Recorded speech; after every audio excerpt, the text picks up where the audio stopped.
এই রেহা, এটাকে স্থানীয় ভাষায় কি বলেন আপনারা? রেহা বলি। রেহা বলে। এটাকে অনেক এলাকায় কহি বলে, অনেকে চিচিঙ্গা বলে, এরকম চিচিঙ্গা না? বলে, চিচিঙ্গা বলে, চিচিঙ্গা কই বলে। বলে। এই যে চিচিঙ্গা, আপনার এই চিচিঙ্গা লাগানোর উদ্দেশ্য কি?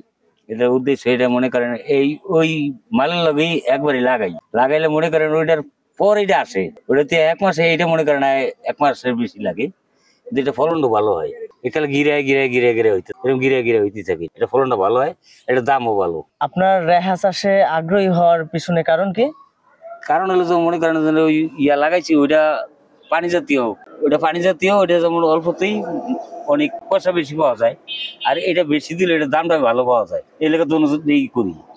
রেহার মোটামুটি দাম ভালো। ভালো, হ্যাঁ। আপনাদের যে স্থানীয় কৃষি কর্মকর্তা রয়েছে তাদের থেকে যদি আপনি প্রশিক্ষণ পান, তাহলে কি আপনি প্রশিক্ষণ নিয়ে এই রেহা চাষটা ব্যাপক আকারে করতে চান? হ্যাঁ, করতে চাই, যদি দেয় তাহলে এই রেহাটা করলাম আমি। রেহা গাছ বছরের কোন মাস আপনারা রোপণ করেন? ফাল্গুনের। ফাল্গুন মাসে উপযুক্ত সময় হচ্ছে রেহা রোপণ করা। হ্যাঁ, বৃষ্টিটা কম হয় তো, আর বৃষ্টি হতে যখন নষ্ট হয়ে যায়, এই লেগে যখন ওই সময় করলে বৃষ্টি হতে থাকে না, ছাড়াটা উঠে থাকে। আপনি ফাল্গুন মাসে রোপণ করার পরে রেহা মূলত কোন মাসে আপনার ফলন দেয়? এই ফাল্গুন মাস গেলে মনে করেন, ফাল্গুন মাসটা পুরো মাসটা জায়গা, ফাল্গুন মাসের পরে চৈত মাসটা না, ওই চৈত মাসেই ফসল পাওয়া যায়। এত দ্রুত সময়ের মধ্যে যে ফলন দেয়, তাহলে তো এই ব্যবসাটা তো মনে হয় মোটামুটি ভালো একটা ব্যবসা। হ্যাঁ, ভালো।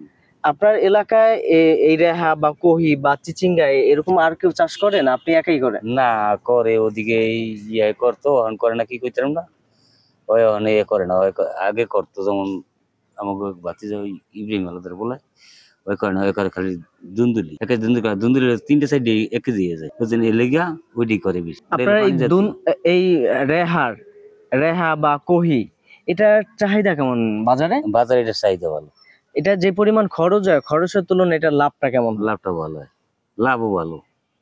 ধরেন যেই পরিমাণ খরচ যায় তার ডাবল কি লাভ পান নাকি কম বেশি? ডাবল পাওয়া যায়, ডাবলের বেশি পাওয়া যায়, তুই ফসলটা ভালো ধরে, নাইলে মনে করেন এই কিছু হয় যেমন। যারা এই ফসলটা চাষ করতে চায় তাদের উদ্দেশ্যে আপনি কি বলতে চান? না, ভালোই বলতে, যদি করে তো ভালো হবে এটা করলে। এটা চাষ করলে যেমন এলাকার চাহিদা মেটানো যায়, এরপরে চাহিদা মেটানোর পরে এখান থেকে যে অর্থনীতিটা আসে, সেই অর্থনীতিটার কারণে দেশের উন্নয়ন হয় উন্নয়ন হয়, এবং নিজের ভাগ্যের পরিবর্তন হয় ইত্যাদি, এই তো।